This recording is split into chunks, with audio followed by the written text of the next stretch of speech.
Good morning. I'm doing an early talk this week, just catching up on everything. I'm just going to turn my speaker down because that's a little bit loud. Hopefully you are all well and all good. I'm just going to turn my Wi-Fi off my phone as well, so that hopefully the connection will be really nice and clear. So this is our Lean and Strong Health Talk number 2. And this is all about the myths behind women weight training. And I know many people, have got kind of a bit of a preconception about women weight training. It's going to make them bulky. It might be that, some people think that you can convert muscle to fat or fat to muscle. And I'm going to talk about all of those things as well. I'm just really about levels of testosterone and things like that within a woman, and how you can't compare yourself to men with regards to weight training, and how the benefits of actually weight training for a woman way outweigh anything else. And actually, I don't think there is any kind of negatives about women weight training, especially as they're getting older, because it's unbelievably important with regards to your bone health, and with regards to your posture, and with regards to the muscle mass that you've got on your body.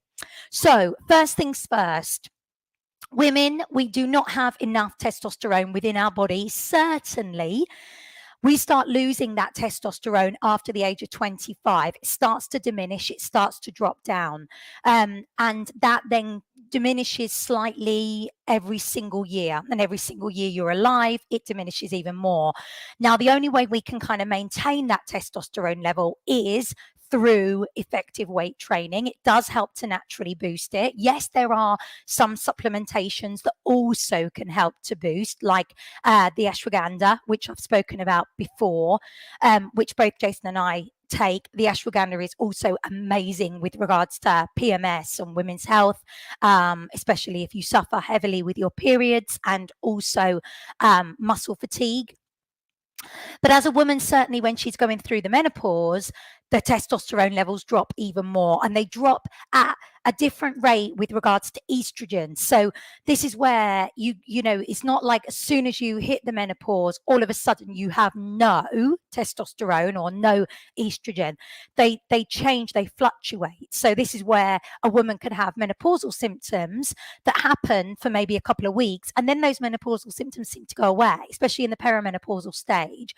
And then all of a sudden, then they come back, or they come back and then they're different, because the levels are constantly changing. And it might be that, we will experience muscle fatigue or muscle ache, or we might experience weight gain, and then that kind of plateaus out, and then it happens again. And that's quite normal. And that can happen, anywhere for up to 10 years, sometimes even longer, as a woman's changing with regards to her hormone levels.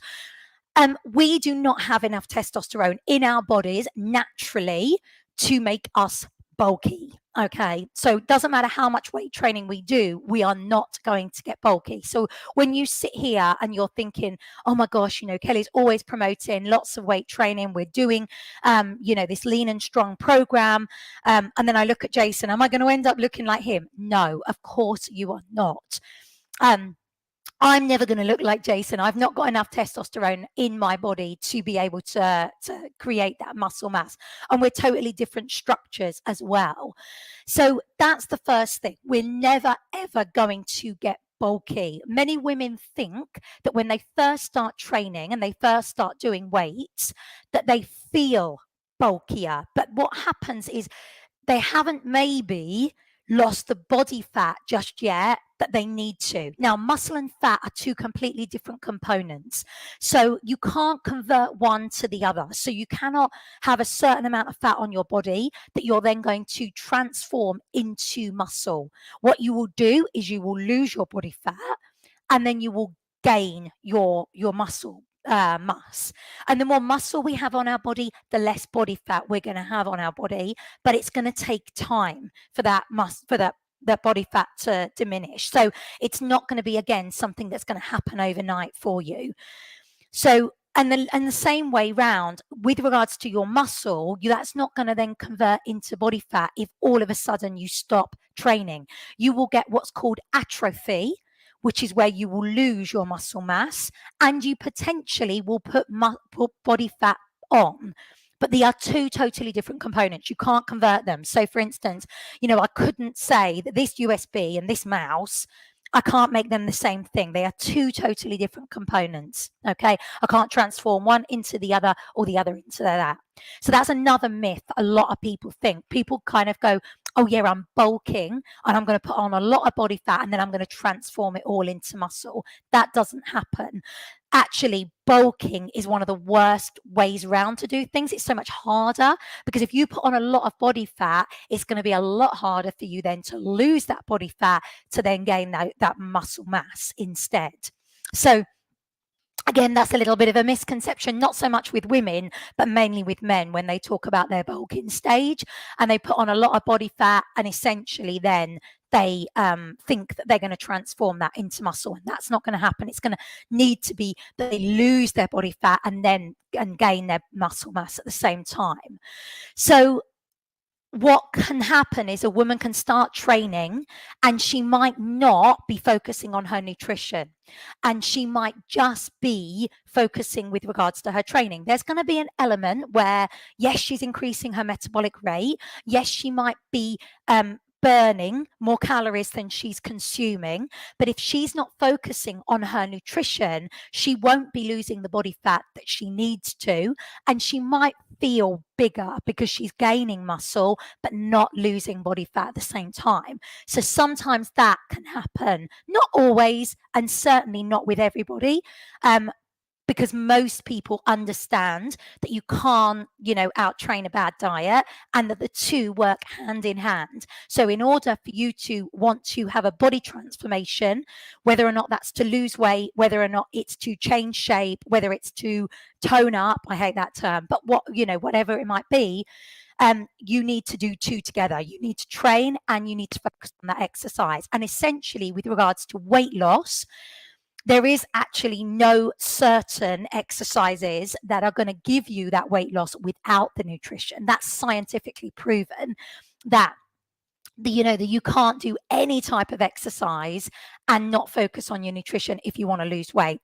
The way that you are going to get abs, the way that you are going to lose weight comes all from what you are consuming, your food, your water intake, excess alcohol, that kind of thing is going to make you put on weight. So that's again another thing that we have to be aware of. The nutrition is absolutely key. So when we're thinking about kind of like, again, years and years ago, it was always that men did weight training, women don't do weight training. It's dangerous for you, you'll hurt yourself, it might be bad for your pelvic floor. Again, complete misconceptions.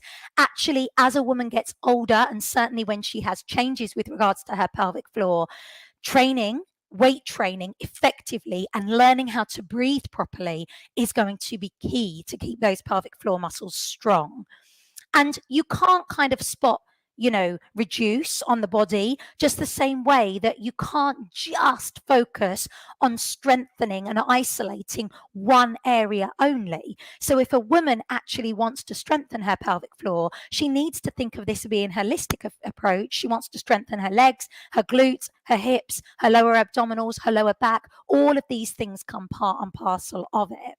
Actually, most women who weight train, and they weight train effectively and they weight train properly and they know what they're doing, actually find that their pelvic floor muscles get a hell of a lot stronger through weight training rather than not weight training.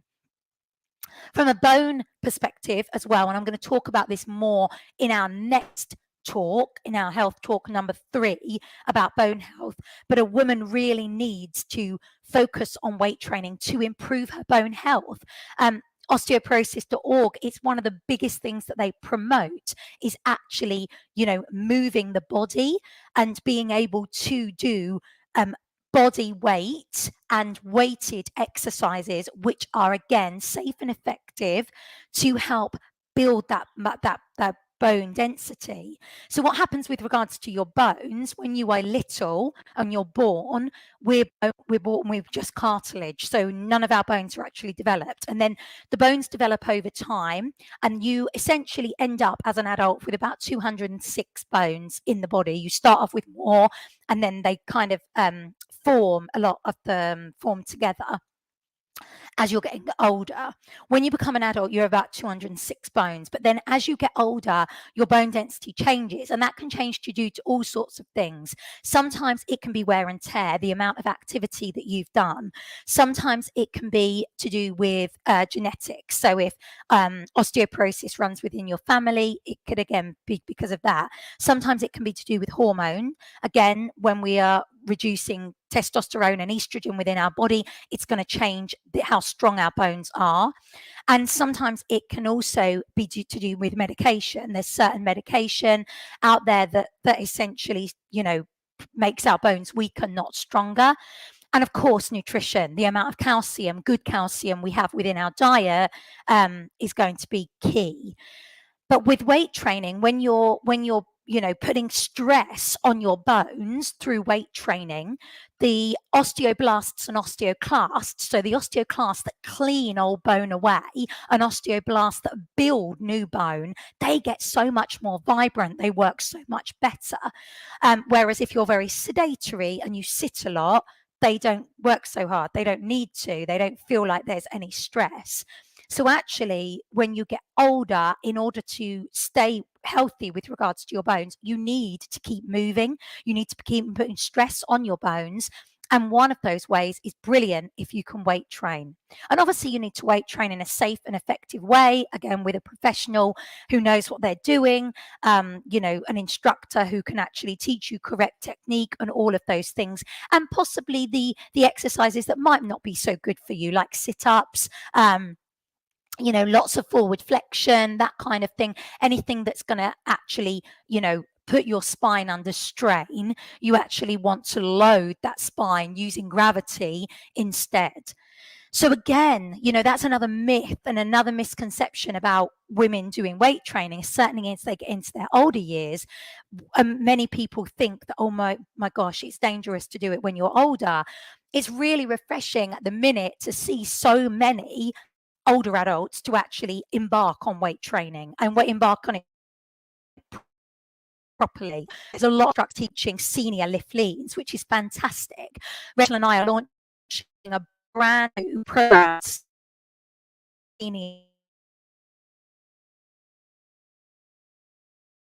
which launches on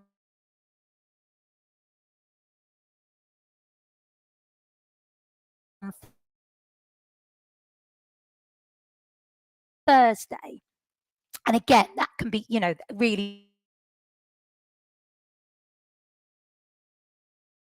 really great. It's nice to, I've just lost, I've kind of frozen a little bit there.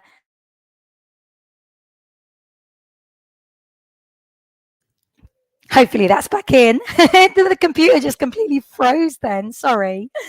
That was a little bit scary. Hopefully that's going to work better now. So yeah, so it's really refreshing to actually see more older adults doing more weight training, which is really, really effective, and having programs which are specifically for older adults and focusing on their strength. Judy, hopefully you got me back there. My computer just completely froze. Hopefully you've got me back now.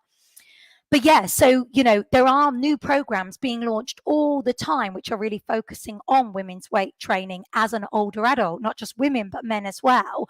In the gym that I go to and where I teach, we've got a huge membership of older adults who essentially, do their weight training in the day. And I see them in the gym, and it's fantastic watching them, actually effectively lift weights, which is really, really important. So I hope that's been helpful, gang. Sorry you lost me halfway through there, but I really hope that's been helpful just to go through those misconceptions with regards to women's weight training and how you are not going to get bulky. You do not have enough testosterone within your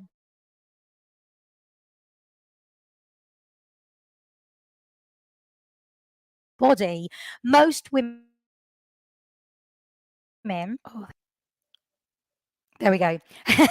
Most women who are going to do some sort of bodybuilding show or competition, unfortunately, in today's world, they are going to have to take some anabolic steroids if they want to look the way they do. And when you see any pictures on social media or any women doing bodybuilding shows, unless it is